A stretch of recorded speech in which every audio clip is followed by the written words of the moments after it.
saya beritahu ya, ada sebuah nubuatan bahwa Indonesia akan rise.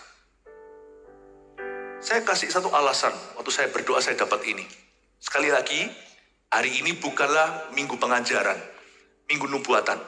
Saya tidak menafsirkan dengan ngawur, struktur tidak berubah. Infranya, yang ke kiri dan ke kanan, infrarednya.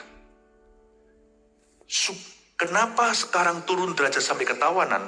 Waktu saya berdoa ayat ini, saya menemukan bahwa saya rasa Roh Kudus berkata seperti ini, tapi ini nanti akan dibuktikan secara, nanti dunia akan membuktikannya sendiri.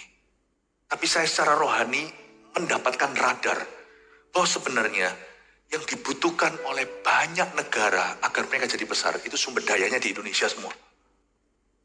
Listen ya, ini akan mengubah wawasan kita. Kasih tepuk tangan untuk Tuhan.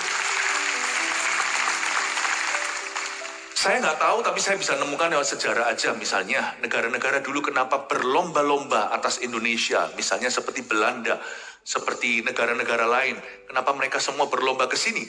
Zaman dulu, zaman perang. Perang Dunia Kedua sebelumnya, mau tahu kenapa? Rempah-rempah kita. Sekarang yang ada pada Indonesia bukan cuma rempah-rempah. Saya beritahu ya, yang membuat Eropa besar itu adalah bahan bakunya Indo. Cuman Indonesia tidak punya skillnya zaman dahulu untuk memprosesnya. Bahan mentahnya ada, misalnya ikan hasil lautan. Ke Jepang mahal luar biasa, nangkepnya di Indonesia. Mereka punya teknologinya untuk mendinginkannya, untuk mengirimkannya fresh sampai ke meja customernya. Tapi Tuhan memberkati sanubari dan memberkati kandungan Nusantara dengan semua yang menjadikan mahal di mancanegara. Kalau saya jadi Anda, anakku tak sekolahkan baik-baik. Pulang ke sini, garap dari sini. Raja-raja akan jadi tahanan kita dan tawanan. Mereka akan besar. Mereka sudah besar karena kita. Nanti suatu hari mereka mau besar, harus bersama kita. Tidak bisa mereka membesarkan diri, mengecilkan kita. Izinkan sekali-kali dalam spirit nubuatan saya nasionalis sedikit. Padahal saya percaya bahwa kerajaan Tuhan itu multinasional, tidak bergantung. Kita tidak bisa berkata Israel terbesar, Indonesia terbesar, Amerika terbesar. Nggak ada gituan. Nggak ada lagi Yahudi Yunani. Nggak ada lagi yang namanya itu hamba atau tuan. Laki-laki perempuan, semuanya dalam Kristus diberkati. Itulah umat pilihan. Tapi izinkan sekali-kali saya mencetuskan ini kepada bangsa yang seringkali minder kepada sumber daya sendiri, pada diri sendiri. Atau tidak percaya diri. If I were you, I knew this. Kalau saya tahu nubuatan ini, saya sekolahkan anak saya baik-baik. Malaysia, garap di sini. Europe needs us. Amerika butuh kita. Jepang butuh kita. Indonesia dari sini akan kirim misionaris. Jangan malu, belajar bahasa. Social skill nomor 1. Indonesia udah bakat alam semua, udah bisa, serba bisa. Di Indonesia itu gampang, segala sesuatu bisa diatur. Orang sini udah pintar lapangan. The street smart. Kita dilepaskan di mana itu kita survive. Cuman gampang nyerah gitu loh. Nah itu kan harus dikalahkan lewat pemuritan. Gampang nyerah. Kerja dikit-dikit rasa putus asa. Nggak mau kerja, nggak mau sungguhan, nggak mau teliti. Kerjanya pintar tapi nggak teliti, nggak pernah menyelesaikan. Saya rasa hal-hal itu kalau ditutup, tangkaplah rubah-rubah kecil, kata Kidung Agung. Saya rasa kita bisa menjadi dari Indonesia akan keluar anak-anak Tuhan yang dipakai Tuhan luar biasa segala bidang. Oh, yang percaya kasih tepuk tangan. Semoga saya kasih wawasan ya, daripada saya kasih khotbah Anda cuma 1 poin, 2 poin, 3 poin yang membuat Anda merasa lebih baik. Mendingan saya kasih Anda visi ke depan. Visi ini tidak hanya untuk pekerjaan dan pelayanan, tapi juga untuk kehidupan Anda secara individu dan keluarga atau family, lepas family. Saya mendapatkan suatu rema bahwa raja-raja mereka akan ikut digiring. Mereka akan ikut membangun. Tapi derajatnya berubah. Orang Indo menegakkan kepala. Disinilah semua bahannya itu di kita. Cuman tahukah kita bagaimana kita memprosesnya? Nanti suatu hari baterai-baterai di seluruh dunia juga nanti bahannya dari sini semua. Cuman kita tahu nggak gimana kita memprosesnya? Atau kita cuma kirim dalam bentuk energi. Tapi kita tidak bisa memprosesnya. Orang lama berkata, untungnya itu di processingnya. Bukan ditukar bahannya. Untungnya untungnya itu di dalam packagingnya.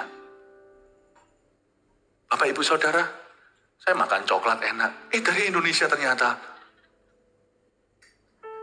Saya nggak ngomong ini untuk apa, saya ngomong ini semuanya nubuatan untuk merangsang iman kita. Percaya bahwa apapun yang kita butuhkan untuk kita itu hidup kudus dan hidup benar, hidup bersyukur dan berkemenangan. 5 roti 2 ikan sudah di tangan. Cuma tahukah kita bagaimana mengelola si roti boy itu? Ini bukan merek makanan. Suatu hari ada satu orang anak kecil membawa makanannya ke Tuhan dan berkata, bisa kamu membuat sesuatu? Hari itu Yesus membuat seorang anak kecil tercengang. Lunchbox-nya, bentang atau makanan rantangan yang dibawa dari rumah, 5 roti. Anak kecil ya, rotinya paling cuman gitu tipis-tipis.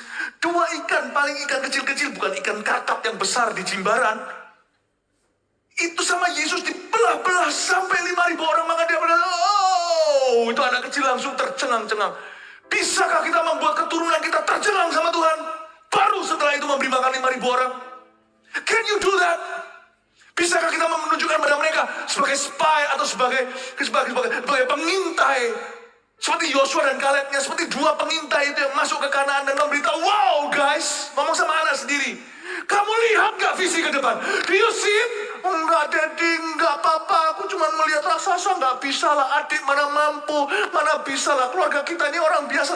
No, bertobat kamu. Kamu lihat gak? Tanah Kanaan itu susu dan madu. Papa berdarah-darah, kamu susu madu. Kamu bisa lihat gak? Can you see that? Kalau anak Anda belum bisa lihat, culat dia. Lihat lagi. Ini bukan diktator ya. Papa visionaris. Kamu lihat lagi. Do you see what I see? Kamu lihat gak apa yang aku lihat? Kamu lihat. Mereka sudah diserahkan oleh Tuhan ke tangan kita. Nah, sekolah. Cari Tuhan. Ke gereja jangan asal-asalan dan ke gereja jangan cari pacar. Makan rohani. Cara makanmu akan menentukan cara pertumbuhanmu. Melayani. Ayo nak, bertumbuh. Apakan antara kamu? Nanti suatu hari orang-orang yang menindas kita akan tunduk sama Papa. Akan tunduk sama kamu. Papanya tindas Papa. Anaknya akan mengabdi kepadamu. Gak apa-apa papanya nindas Papa. Tapi anak orang itu nanti akan mengabdi sama kamu, akan kerja sama kamu. Kasih tepuk tangan untuk Tuhan Yesus.